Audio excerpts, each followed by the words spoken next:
కుక్క వాకింగ్ కోసం ఏకంగా స్టేడియాన్నే ఖాళీ చేయించిన ఐఏఎస్ ఆఫీసర్ గుర్తున్నారా?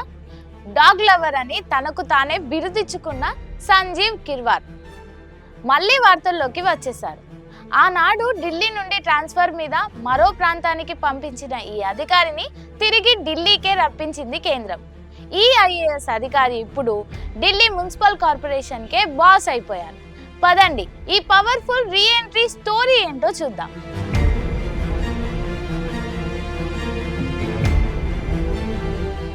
కొంచెం ఫ్లాష్ బ్యాక్కి వెళ్దాం. 2022 ఢిల్లీలోని త్యాగరాజ్ స్టేడియం.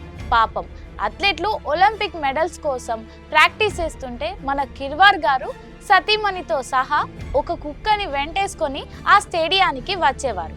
ఇద్దరూ ఐఏఎస్ అధికారులే కావడంతో బందోబస్తు కాస్త గట్టిగానే ఉండేది. వారి కుక్కకి కూడా.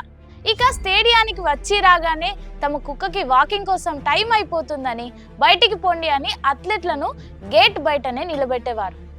ఈ విషయం బయటకు రావడంతో కేంద్రం సీరియస్ అయింది. భార్యాభర్తలు ఇద్దరిని, ఒకరిని లడాఖ్కి, మరొకరిని అరుణాచల్ ప్రదేశ్కి చెరో దిక్కుకు పంపించేశారు. కుక్కని ఆడించబోయి కుర్చీ పోగొట్టుకున్నారు అని అప్పట్లో అందరూ సెటైర్లు వేశారు. కానీ సీన్ కట్ చేస్తే ఇప్పుడు ఆ ఆఫీసర్కి పెద్ద ప్రమోషనే వచ్చింది.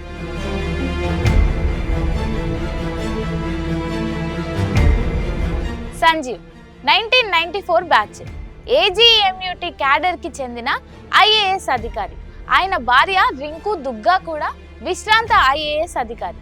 మొత్తానికైతే 3 ఏళ్ల లడాక్ వాసం ముగిసిన తర్వాత కేంద్రం మన ఐఏఎస్ సంజీవ్ కిర్వార్కి మళ్ళీ ఐఏఎస్ సంజీవ్ కిర్వార్ని మళ్ళీ వెనక్కి రప్పించింది. ఢిల్లీ మున్సిపల్ కార్పొరేషన్ కమిషనర్గా బాధ్యతలు అప్పగించింది. ప్రస్తుతం ఎంసీడీ ఆర్థిక కష్టాల్లో ఉంది. త్వరలో బడ్జెట్ ప్రవేశపెట్టబోతున్న టైంలో ఈయన అపాయింట్మెంట్ ఇప్పుడు హాట్ టాపిక్గా మారింది.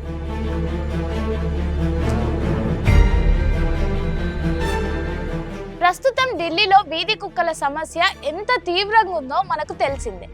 ప్రజల్ని వీధి కుక్కలు కరుస్తుంటే సుప్రీంకోర్టు కూడా సీరియస్ అవుతుంది. మరి శునక ప్రియుడు అని గర్వంగా చెప్పుకునే మన కిర్వార్ ఇప్పుడు ఆ వీధి కుక్కలను కంట్రోల్ చేస్తారా, లేక వాటికి స్టేడియంలో వాకింగ్ ఏర్పాటు చేస్తారా అని సోషల్ మీడియాలో నెటిజన్లు సెటైర్లు వెలుస్తున్నారు.